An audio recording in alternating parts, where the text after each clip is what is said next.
Hello guys, welcome to the channel, and today in this video I'll show you how to upload files to OneDrive.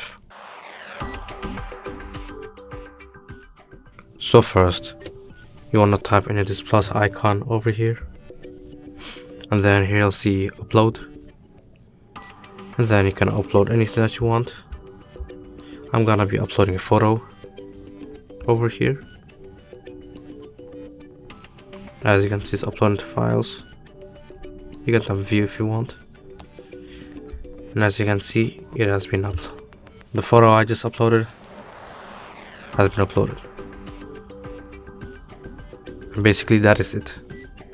You can upload other things, for example like PDF files or anything, and yeah, that's it. Basically that's it for this video. Make sure to like, comment and subscribe, and see you in the next video.